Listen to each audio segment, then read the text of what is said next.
last Thursday we finished to talk about prokaryotes, right? Basically, the structure of prokaryotes. We briefly mentioned staphylococci, got certain conversation about it. And we're going to continue sort of a review of the structure of eukaryotic cells. Again, in terms of the structural aspects, it's more of a reminder, this is what this structure does, this is what this structure does. But we're going to look at some pretty exciting pathogens today, the ones that I really like. And we'll also get acquainted with viruses. So let's start with main structures of eukaryotic cell. First of course is nucleus. Okay, the one that stores the genetic information. Now, if you would look at the structure of the nucleus, you will see that it is surrounded not by one layer membrane, but by two. You kind of can, you can't really clearly see it on this micrograph, but in these images you can see a double membrane, okay? Meaning that there's one membrane layer, and then there's another. In that double membrane layer, you may notice several nuclear pores, which main function is to allow molecules to get into the nucleus and get out of the nucleus. Obviously, since nucleus is the storage, the genetic information, it directs all the cellular biosynthetic processes, it directs cellular metabolism.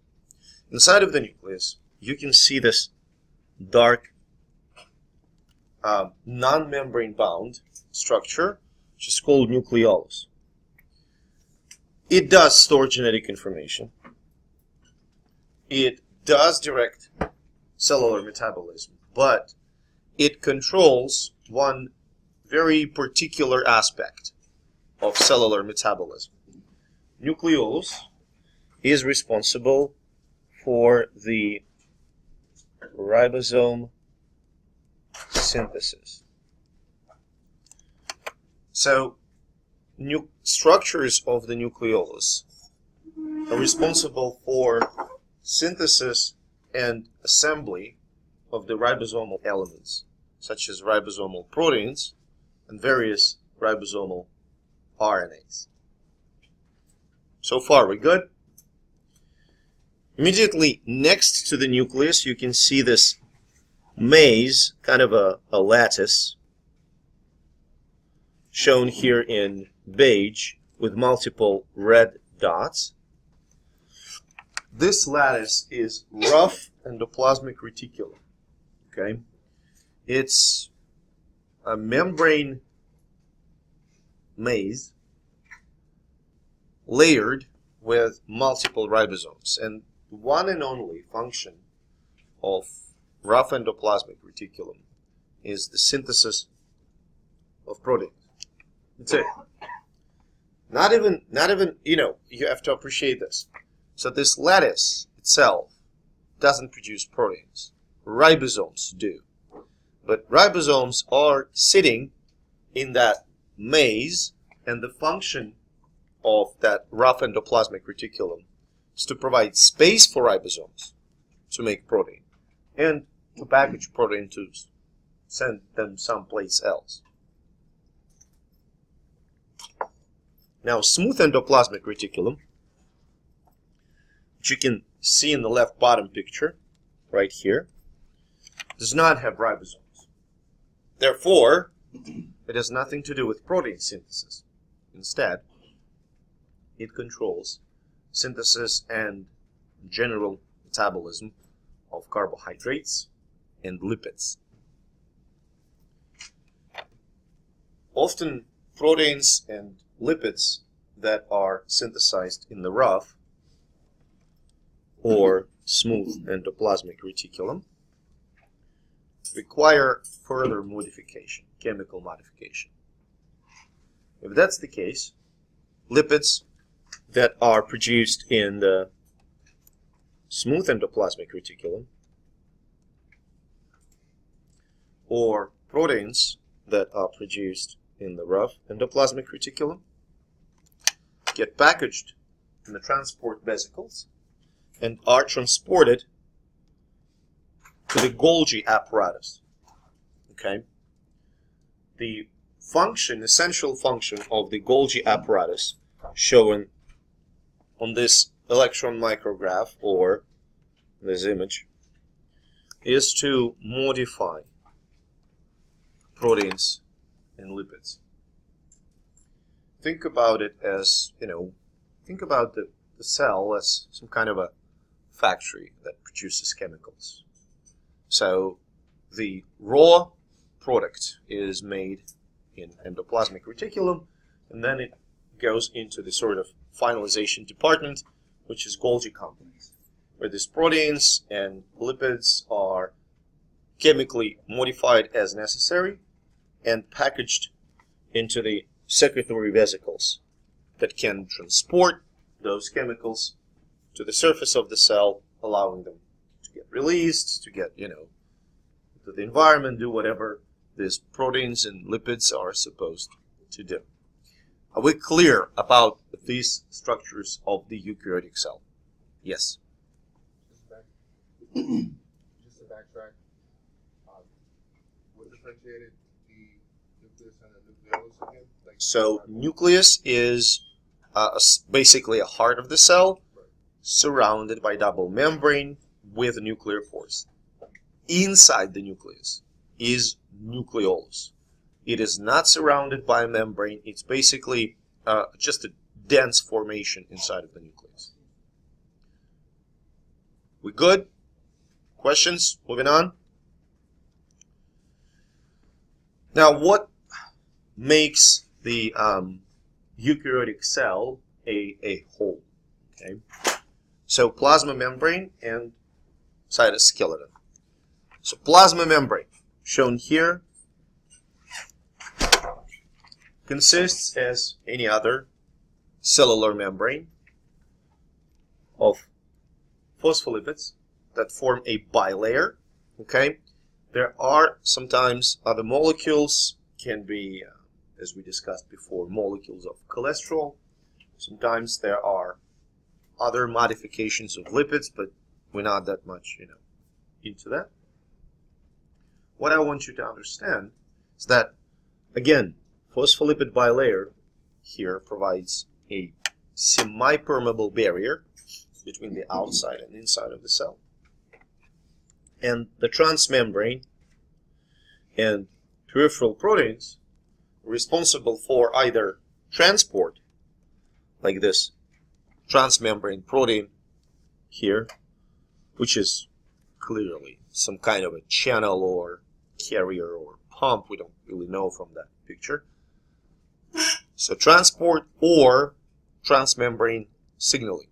For instance, this protein can easily be a receptor, which upon sensing some kind of external stimulus can then activate, say, this peripheral protein, and that can lead to a chain of intracellular events. So essentially, proteins allow this, eukaryotic cells, proteins in the membrane, allow cells to sense the changes in the external environment. We clear? Any questions? No? We're all good? Awesome. So moving on. The cytoskeleton. Cytoskeleton is the set of different types of filaments. These filaments work kind of like studs in the house. Okay? Studs and beams that provide a structural support to the cell. There are three main types of filaments that I want you to know.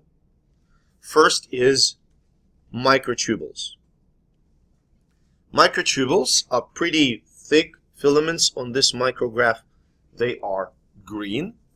They consist of a protein tubulin. For each filament, I want you to know which protein makes those up. and main characteristics. And in terms of main characteristics and functions, microtubules provide not only structural support, but they also allow cells to move. They form necessary structures such as parts of mitotic spindle when cells divide, and they enable transport. So let's talk about each of these aspects a bit more. Speaking of cell division, when cell divides, does it change structurally? I mean, when you have one cell and now you have two cells, like there are certain things changing in the cell, right? It changes the shape. That's what I'm asking. It changes the shape. Does that make sense? Yeah. In order for it to change, like imagine you have a house and you decide to split this house in two halves and have two separate houses. That will need a lot of structural rearrangement in the house, basically, right? So you need to destroy some parts and create some parts. Make sense? So same happens when the cell divides. You need to destroy some microtubules and you have to make new ones. This is why we call these microtubules dynamic structures, that they normally can be destroyed and rebuilt. Like same stuff that you do in your house when you remodel it. Does that make sense here? So they're dynamic, and that allows them to participate in cell division and cell movement. In terms of transport, I find it absolutely fascinating. So these microtubules, as you can see from this micrograph, they pierce the interior space of the cell in all directions, and they work like ropes or rails on which proteins, vesicles can move like rail cars, basically. Does that make sense? Not only normal, vesicles use it, sometimes viruses use microtubules to move around the cell. It's not just floating. Cell has a very well-developed transport system inside of it. Now, microfilaments, which shown here on this micrograph, they are red. Microfilaments consist of a protein actin. They are also dynamic, meaning that they can be destroyed and rebuilt. Destroyed in one place, rebuilt in another place. So this dynamic nature of microfilaments also determines they function. They are an important part of cellular movement and cellular division machinery. And finally, intermediate filaments, which are here in yellow on this fluorescent micrograph. Unlike microtubules and microfilaments, intermediate filaments are basically static. They consist of a protein keratin, and they provide structural support to the cell. Essentially, if they get destroyed, cell falls apart. So intermediate filaments are something like beams and studs of the house. When you do a kitchen remodeling, you don't, destroy main structural elements, because if you would, the house will collapse. Does that make sense? Any questions about membrane? I think, it's our second time talking about membrane here in like less than 2 weeks. And it's your, 100th time talking about the membrane in your life. So I think you're pretty well acquainted with it. Regarding cytoskeleton, know what each of these three types consists of, and know dynamic or static, yes. So what is the real difference between microtubules and microfilaments? Thickness and main protein. Microtubules consist of tubulin. Let me highlight it again. Microtubules consist of tubulin. Microfilaments consist of actin. Also, that analogy that I gave you with the ropes on which those vesicles move around, that's mainly microtubules, not so much microfilaments. Did I explain? Did I answer your question? Yes. Awesome. So, stable or dynamic and the main functions. Clear? Great. Mitochondria and chloroplasts. Well, these are pretty exciting particles. So first, let's talk about the function. I saw a t-shirt recently. It's pretty dumb t-shirt, but it has a picture of mitochondria with the phrase powerhouse of the cell. You probably learned this phrase in, I don't know, 6th grade or something. And it is a powerhouse of the cell. What can I say? This specific organelle, which is also double membrane bound, meaning there are 2 membrane layers. You can see on this image the red layer is one membrane, and this folded beige layer is another membrane. This double membraned organelle is the main site of ATP synthesis and, more generally speaking, breakdown of various nutrients that provide the energy for ATP synthesis in the cell. Mitochondria is the last stop in carbohydrate catabolism, breakdown of glucose.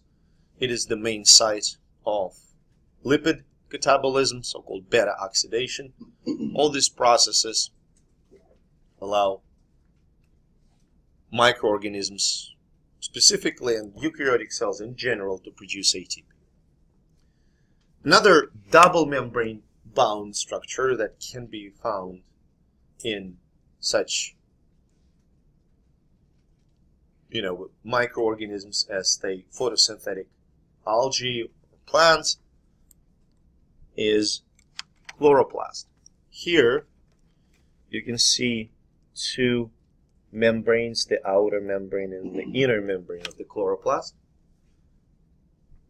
Multiple layers, membrane layers inside, which are called thylakoids. When thylakoids form a stack, okay, like this, the stack is called a granum. Okay, the stack of thylakoids is the granum. These thylakoids are the sites of photosynthesis. Okay, they convert energy of light to the energy of chemical bonds stored in the form of carbohydrates. Okay, so far, does that make sense? So we have, basically what we have mitochondria, which produces ATP, okay, necessary for second to second cellular function, and we have chloroplasts, which store energy of light in the form of carbohydrates, which carbohydrates, later can be used to make ATP. Now, along with these 2 most, yes?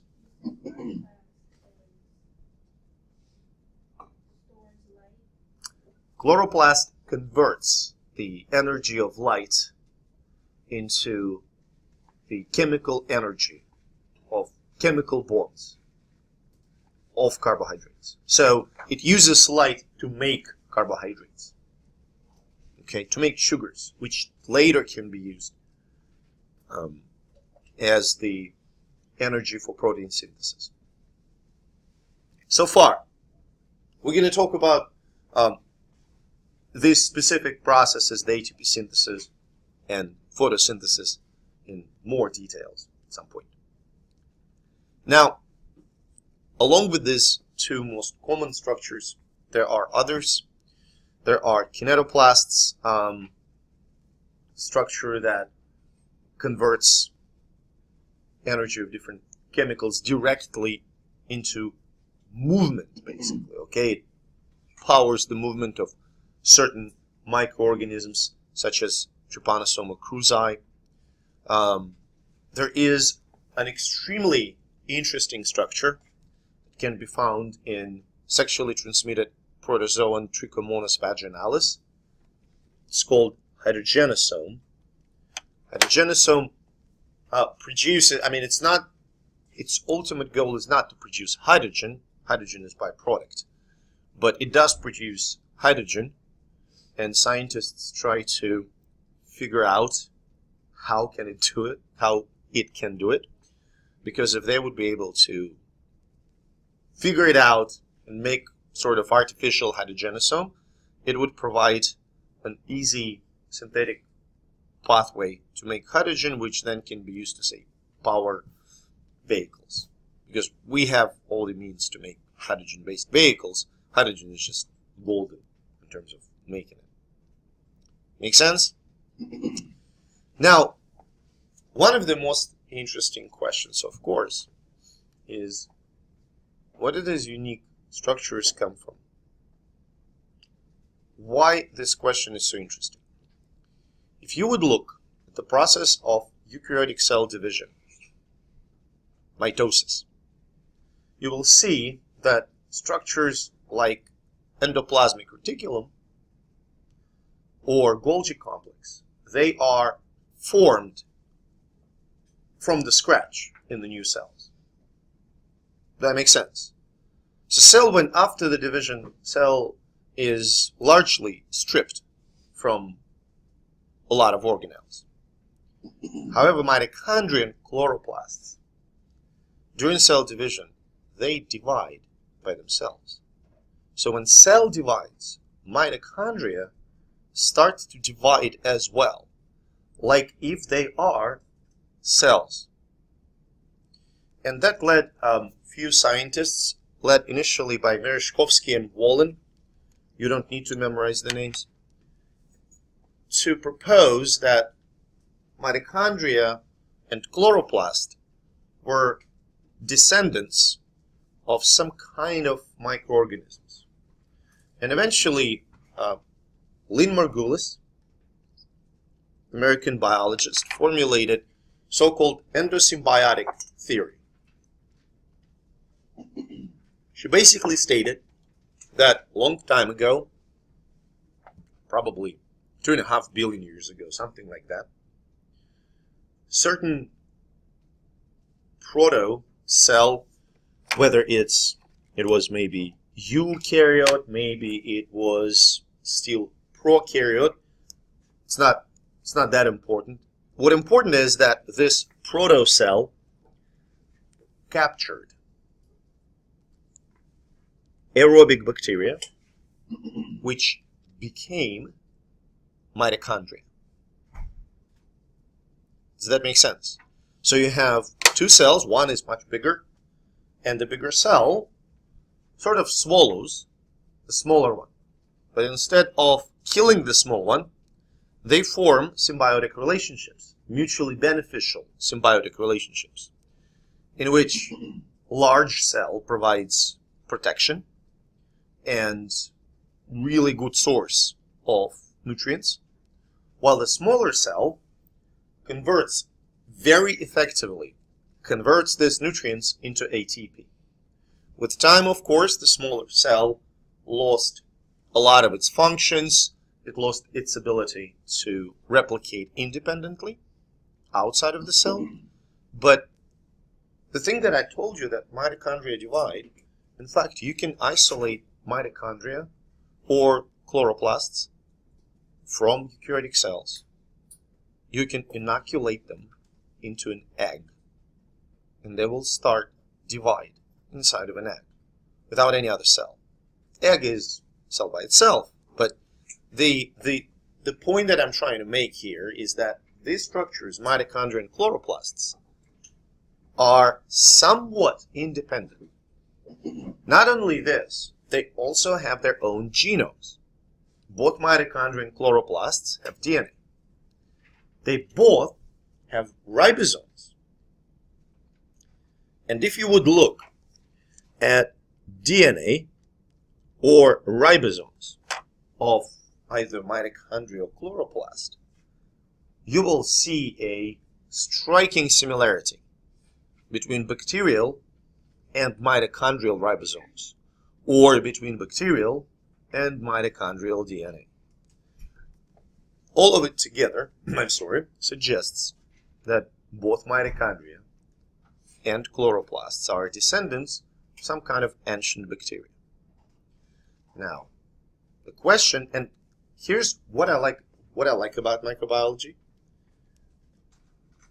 2 weeks ago, I listened to a report about the manuscript in which scientists actually tried to recreate this event. Event of when mitochondria, the bacteria gets consumed by another cell. And here's the problem. The main problem with Margulis theory is that endosymbiosis event happened, as far as we know, twice. One time with mitochondria, one time with chloroplast. That's it. We are not aware of any other structures that have become endosymbionts other than these two. And scientists, I'm not going to tell you where. I don't remember. No, I'm not. I don't remember. Sorry. But basically what they've done, they took some host cell and they took E. coli. They stripped E. coli of multiple genes, basically making it impossible for this E. coli to reproduce by itself. And then they fused these two cells. And they demonstrated that E. coli can work kind of like mitochondria. They experimentally shown that it's possible, that fusion event and, artificial forced endosymbiosis is possible, which I find extremely fascinating, that we can recreate the events, more or less, recreate the events that occurred billions of years ago. So this Lynn Margulis idea just recently, basically like last year, got some experimental support, experimental evidence. Okay? Does that make sense so far? We're all good? Extracellular stuff with eukaryotic cells. Extracellular matrix.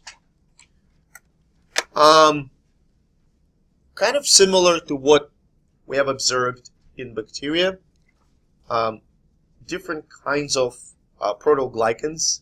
So proteins plus carbohydrates, chemically connected. Here you can see a typical protoglycan, polysaccharide, proteins, more polysaccharides.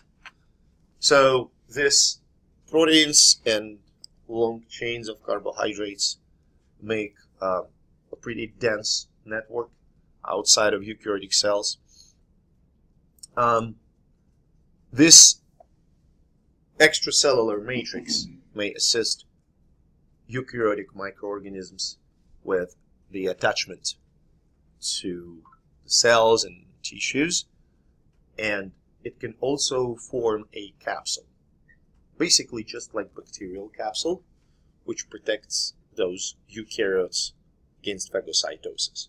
One of the best examples, not the greatest, but best examples of role of capsule in eukaryotes is capsule that surrounds cells of infectious fungus, Cryptococcus neoformans. If you would look at micrographs of cryptococcal cells, it's a yeast, and you can see an extremely thick capsule layer outside which contributes to virulence of that fungus. It causes meningitis in immunocompromised patients. Two movement appendages that are common in eukaryotic microorganisms are flagella. This is the cross-section of flagella. So you see that flagella consist of microtubules. Those are microtubules. Okay. The main difference between eukaryotic flagellum and bacterial flagellum is that, remember when we talked about bacterial, I told you that it works like a propeller. So eukaryotic flagellum works like an oar. It waves. You know what I'm talking about? Instead of rotating, it waves like an oar, like a whale tail. Okay. The only function of flagellum is to propel cells different directions. Now cilia, here you can see the dense brush of the short hair-like structures on the surface of the cell. Can be used for two main purposes. One is movement. Okay, synchronous beating of cilia on different ciliated protozoa, like this paramecium here, allow these cells to move around. Another possible function. Now here you see it says it's a mouth. Don't take it too seriously. It's not really a mouth, you know, like an anatomy. It's a part of the cell where nutrients come through, right? So cilia can help in moving nutrients towards that mouth. Does that make sense? Any questions about cellular parts? What you can expect match the function and the part on the exam. Okay? Or like, which of the structures are double membrane layered? Mitochondria, chloroplast, nucleus, which are endosymbionts. Basically, again, as I mentioned before, study guide is your guide. Function and the structure, yes. Proteins, just protein structure, yes. I believe it's microtubules. It's just not, they are not arranged like this. So it's not like flagellum. They shorter, and I think internal arrangement is different. Any questions?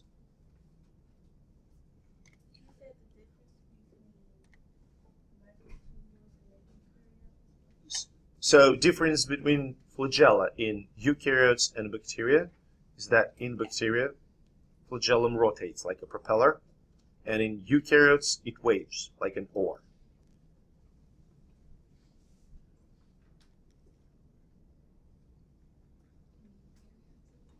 In eukaryotes, it waves, yes. We're all good? We're all on the same page? Okay. So, let's talk about protozoa. I really like these microorganisms. That they are my third favorite, the viruses and helminths. So, protozoa, there are multiple classifications. And it's not biology, principles of biology 2, it's not 1520. I am not qualified, like Dr. B or Dr. Rosemeyer, to talk about exact taxonomy in details. But for our intents and purposes, we're going to use sort of conventional classification that is often used in descriptive parasitology. We're going to put this protozoa into 4 main categories according to the way they move. Does that make sense? So there are 4 groups of protozoa. Celiophora, as you can imagine, use cilia for moving. Okay? Clear? So this is a typical Celiophora paramecium. Now, really important part. Are there any non-parasitic species free living? And the answer is yes. For instance, Paramecium caudata, highlighted here in blue. I didn't play with colored pencils when I was a kid, I suppose, so a lot of things are color-coded. Blue Paramecium caudata are free-living, non-parasitic, non-disease-causing protozoa. But there are some pathogenic microorganisms. Balantidium coli, okay, highlighted in red, is a microorganism that can cause quite serious digestive problems. We good? Amoeba, sometimes called sarcodina. They use pseudopodia. Here, you see this amoebic cell? You can see that this particular amoebic cell does not really have sort of a specific shape. You know what I'm talking about? Like, it's all spiky. So all these spikes are pseudopodia, false legs. Amoebic cells, I'm sorry, use these false legs to stretch them out and pull them and move towards the prey, the nutrient, whatever. We're clear? There are multiple non-parasitic species of amoeba. In fact, here I give two examples of species, Naegleria fowleri and Balamuthia mandrillaris, which, as you can see, highlighted both in blue and red. What I mean by that, they are free-living amoeba.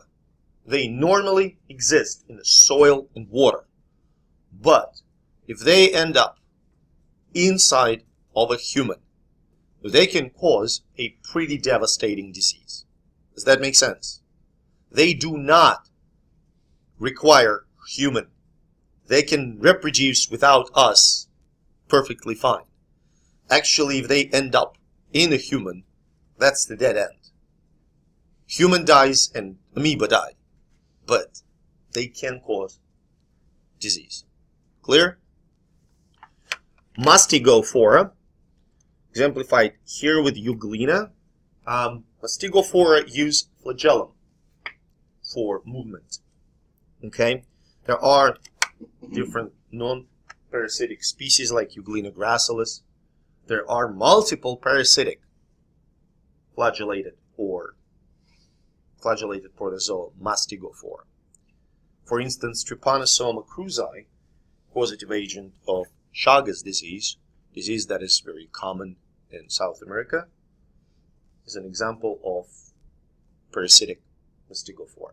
You may ask, where does the word Mastigophora come from? It comes from the word mast, like on a ship. Same idea. Okay. And finally, Epicomplexa.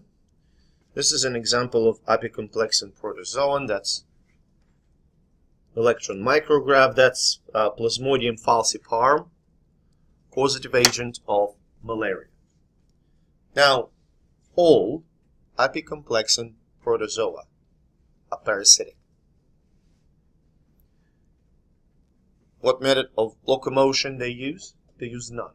They are not moving microorganisms. Now look at the, so can you, based on what I just told you, can you highlight main difference between the first three groups, Coeliophora, amoeba, and Mastigophora, and the fourth group, Epicomplexa? What is the main difference in terms of like lifestyle? Movement, excellent. Epicomplexa don't move. And this is why, if you think about it, they have to be parasites. They cannot go after food. They cannot move to the nutrients. They have to have nutrients moving towards them. They have to live in the body of something. Does that make sense? Good. Which brings us to a pretty interesting microorganism, which is Naegleria fowleri. You can see cell of Naegleria here in the blood, surrounded by neutrophils and monocytes. But that's not what makes it interesting. What makes it interesting is that it is what a lot of people know as brain-eating amoeba. It exists normally and lives normally and replicates normally in the soil, but mainly in the warm water, in the ponds. Okay, and that's real. Water should not be moving. Okay, when people swim around, they often, snort some water in the nose. This amoeba accidentally can cross a cribriform plate of ethmoid bone, the part of ethmoid bone that forms roof of nasal cavity. That part, the cribriform plate, has tiny holes through which the filaments of olfactory neurons get to the olfactory bulb, basically get to the brain. So this amoeba may end up in the brain, and when it's in the brain, it has to eat something, right? The only thing to eat is the brain. So it starts to phagocytose brain cells. The main problem with this disease is that it is really rapid. The onset, meaning from point of infection to first symptoms, can be 1-2 days. And the first symptoms are symptoms of typical meningitis, meaning very high fever, headaches, often stiff neck, confusion. So patients who are brought with these symptoms to the emergency room, typical meningitis symptoms, they will get immediately treated with antibiotics. Because in case of meningitis, treatment starts first, before the diagnosis. And it may cost a patient life because, antibiotics are not going to help. Because this is not a bacteria. In cases that were properly diagnosed, properly treated, and patients survived, the main advancement was done by an attending physician that took an accurate patient history. When, say, it's Mississippi or Texas or Louisiana, and there's a report that the patient was swimming in some non-moving water, and you have this onset, the symptoms, certain period after swimming, that's the first suspect. Patient gets properly treated with amphotericin, may survive. You have to understand that even if patient survives, that does not mean that, without consequences. Many patients experience consequences similar to the ones of a stroke, because part of the brain is gone, and it's dead. Now, this is a really infrequent disease.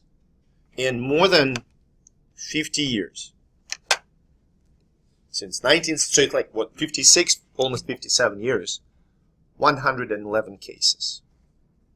So these graphs here, they show you some epidemiological data, which I find really, 46 years, 62 to 2008, okay? Nevertheless, it's a pretty big period of time. So that's the distribution of cases. There are a few things that are pretty staggering here. First, look at the geographical distribution.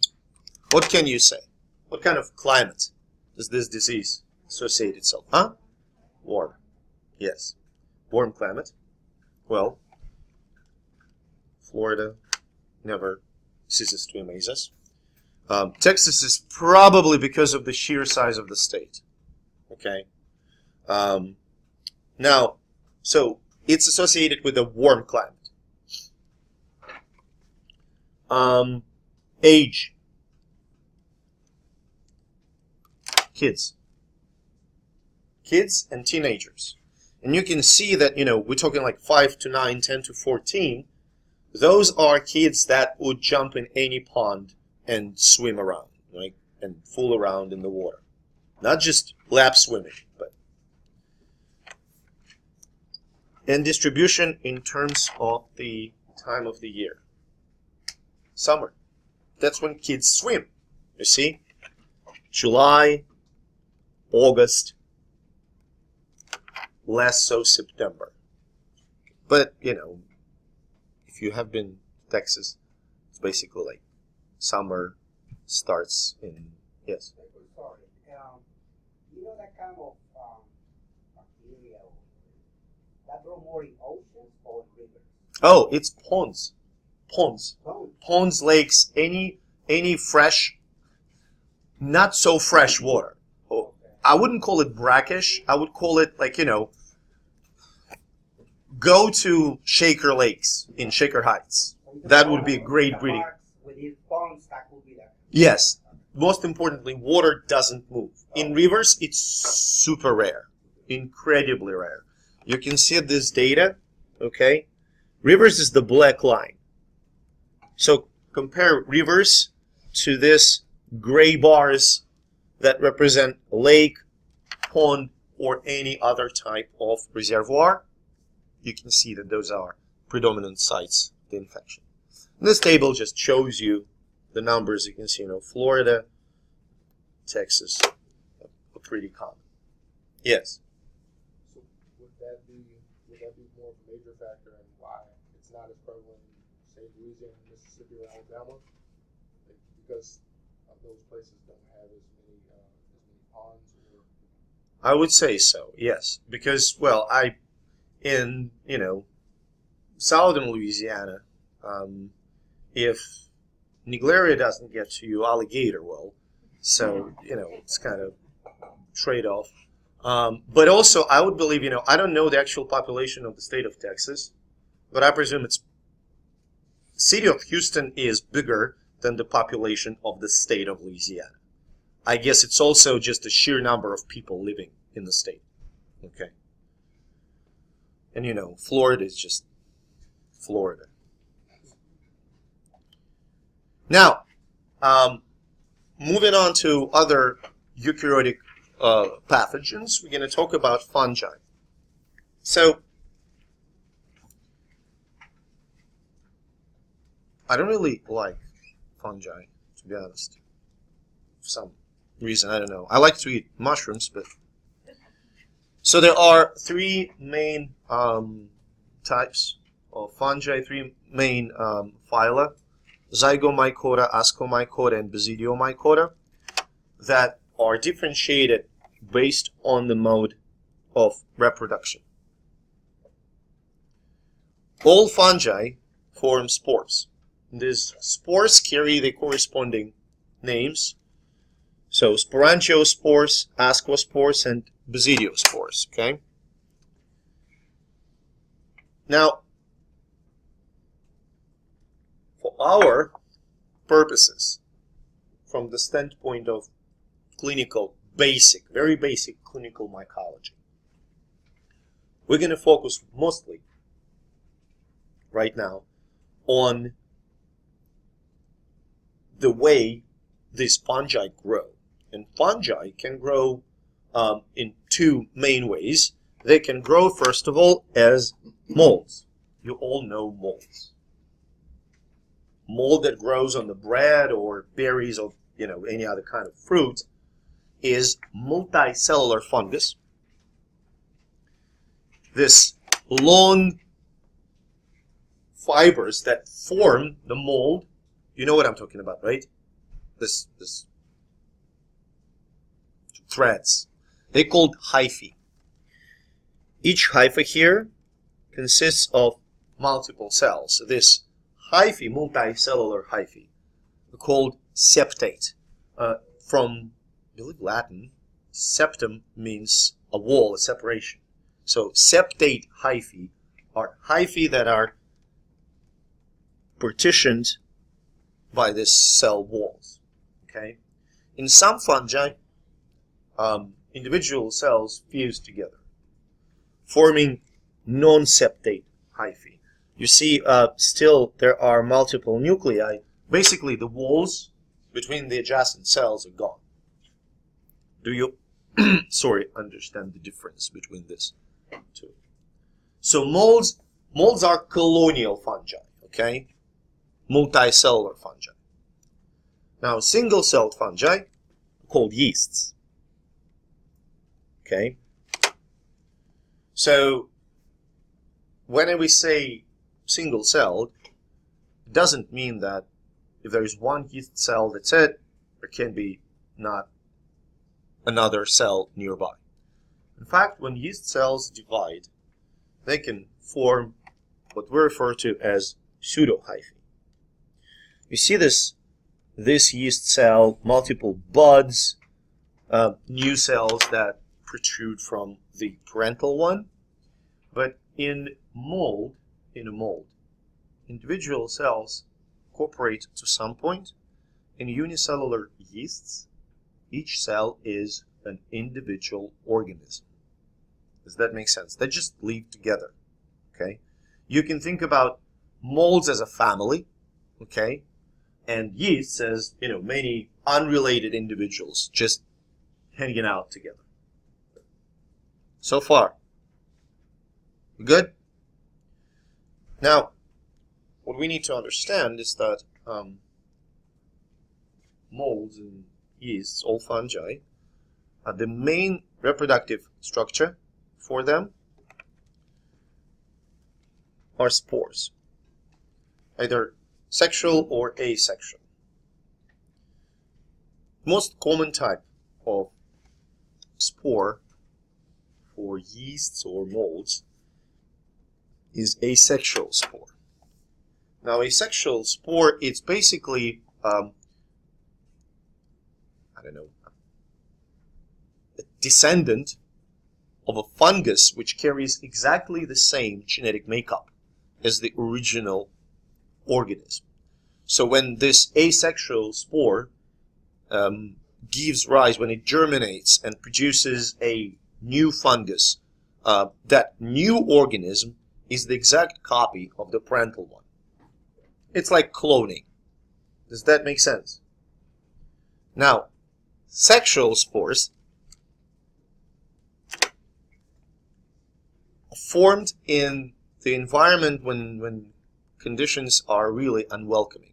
And sexual spores, remember, do you remember like meiosis, gametes, that kind of stuff? So basically sexual spores are gametes. They haploid, and if you have two sexual spores, they fuse, they form a zygote. That zygote produces new fungus. So essentially sexual spores, they provide a degree of genetic diversity. And it makes perfect sense when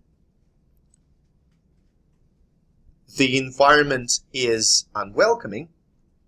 You need this genetic diversity to allow fungi to adapt to this rapidly changing or harsh or tough environments. Does that make sense? So sexual spores would form in harsh environments, but they aren't really common.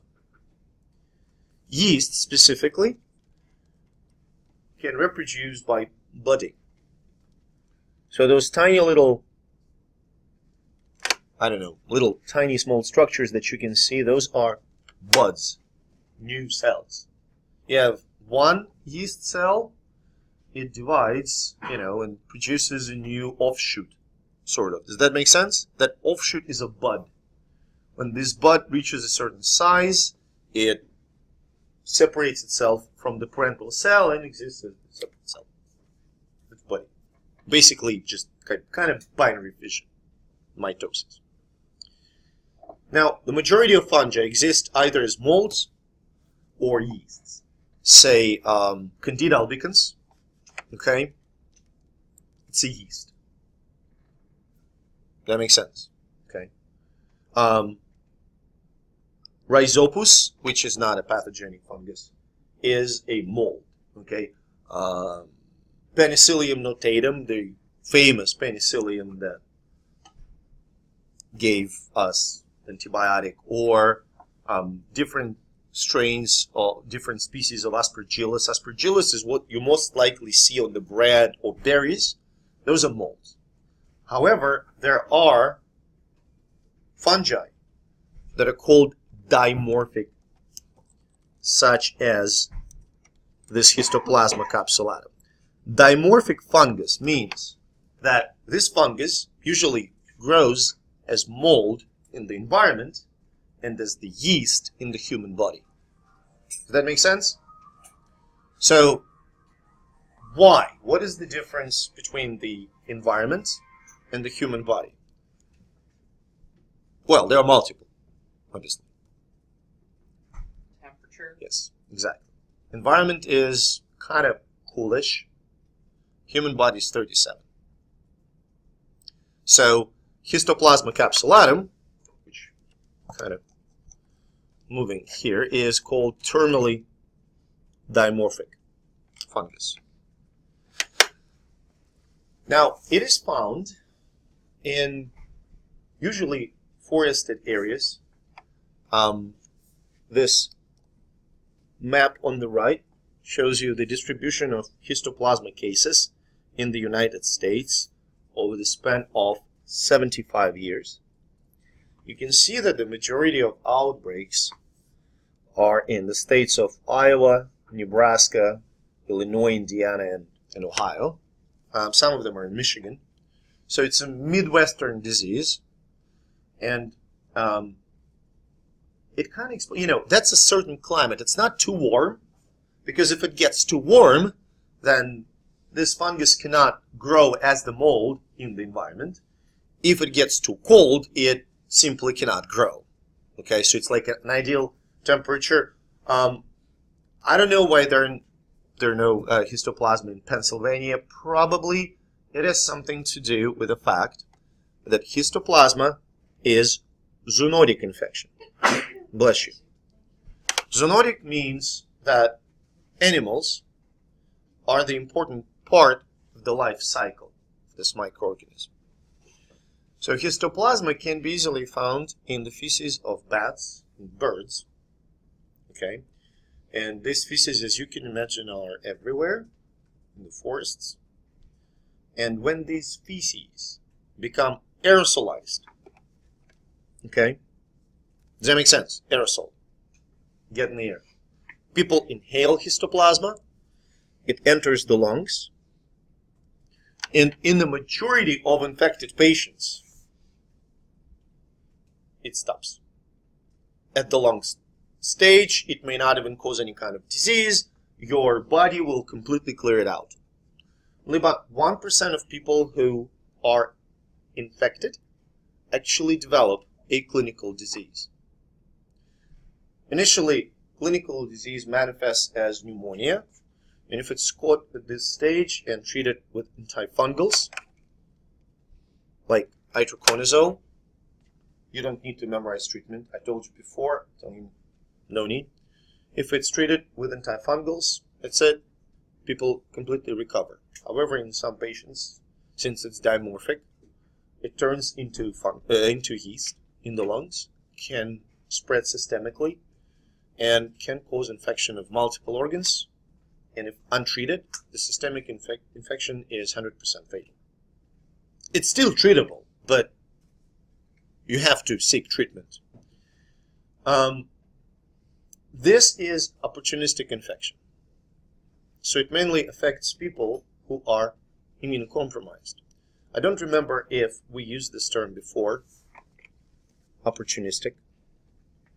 It takes an opportunity of somebody's weak immune system.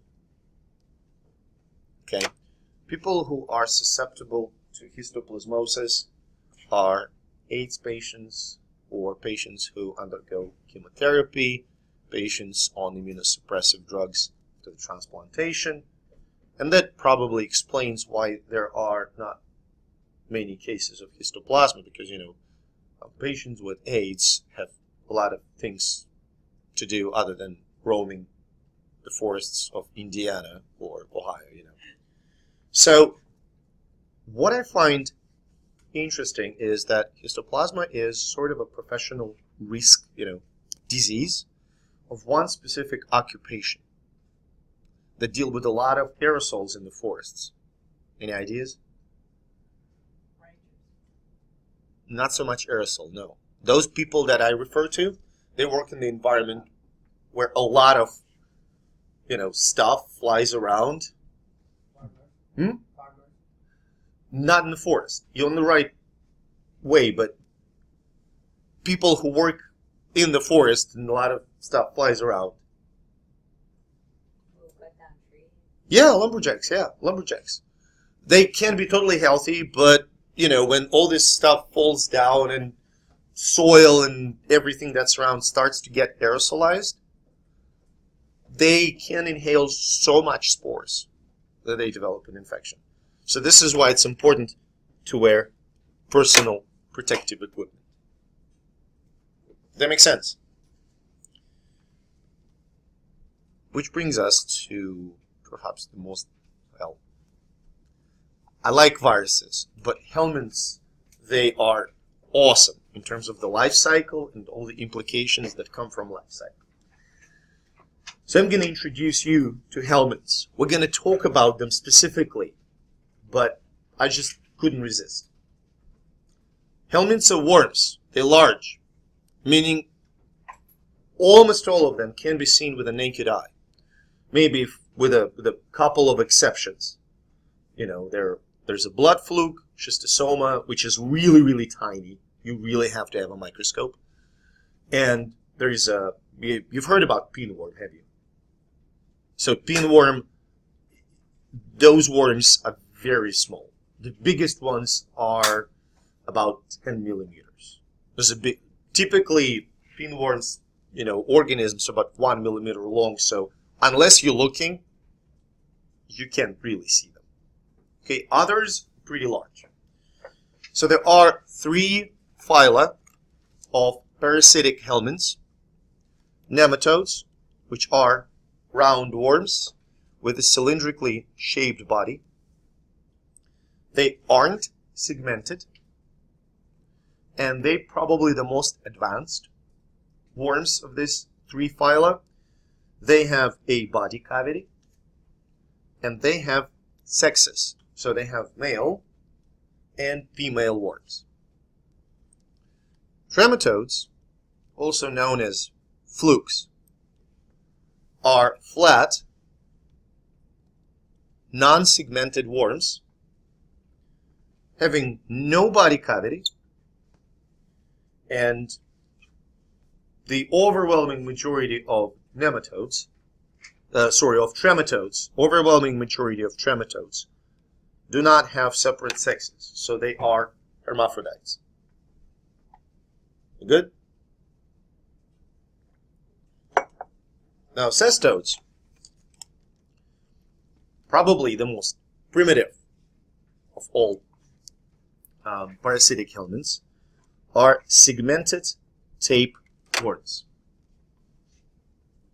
The body consists of multiple individual segments called proglottids.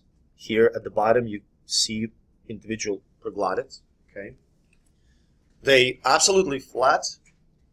They have no discernible organ systems, and we'll talk about it.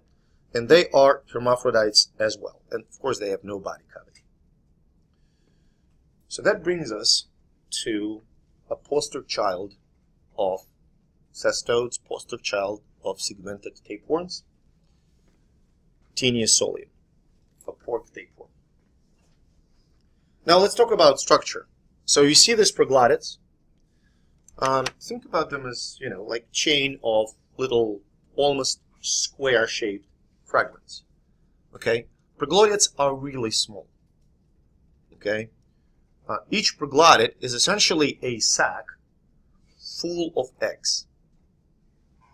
Sometimes this tapeworm can release individual proglottids instead of eggs. These proglottids will get passed with feces, will enter the environment distributing the eggs.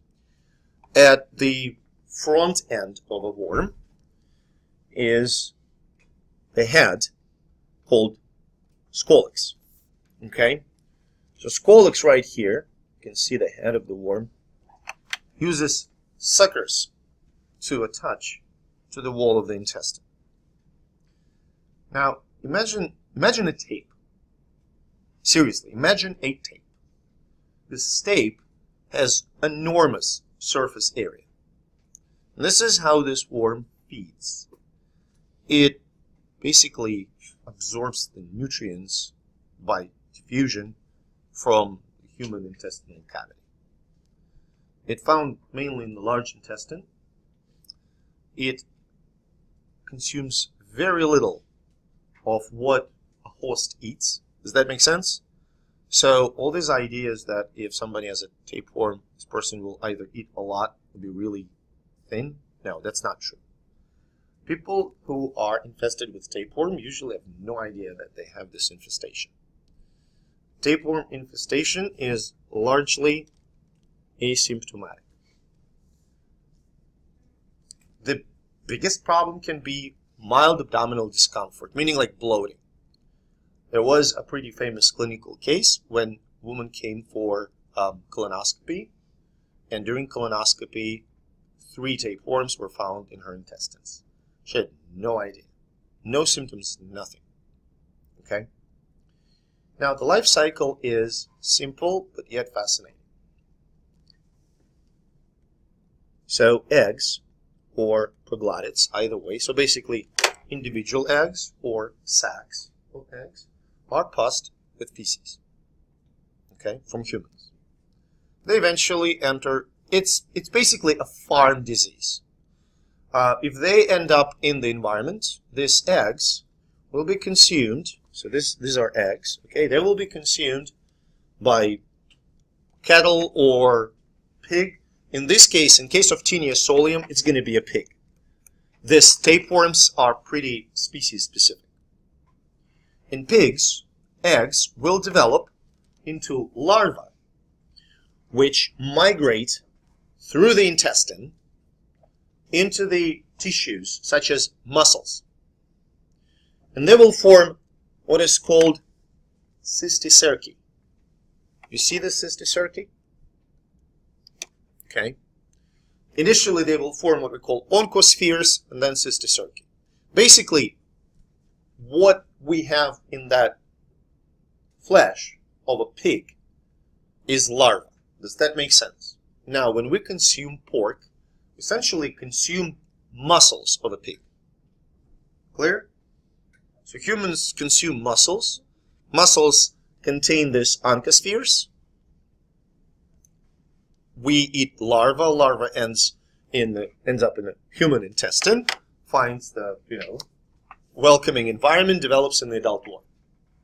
Make sense? Cycle is complete. It develops in the adult worm. Adult worm starts to pass eggs with feces. It infects new batch of pigs, and the whole cycle persists. Does that make sense? Now, first of all, I don't know. There are so many things, fascinating things about this. First of all, can you avoid this infection? Yes. Yes. First, cook pork well, or cook beef well, for that matter. I agree. Yeah, well, it's not really it's not a meal, it's a rubber, right? If you do it with a beef. So, is there any way to kill oncospheres without cooking? Yes, freeze it. If we talk about pork or beef, freeze it, throw it, they dead. I mean, they're still there, but they're not going to give you an infection. Does that make sense? Inspect the meat. All pork that is sold in the United States is thoroughly inspected. Okay?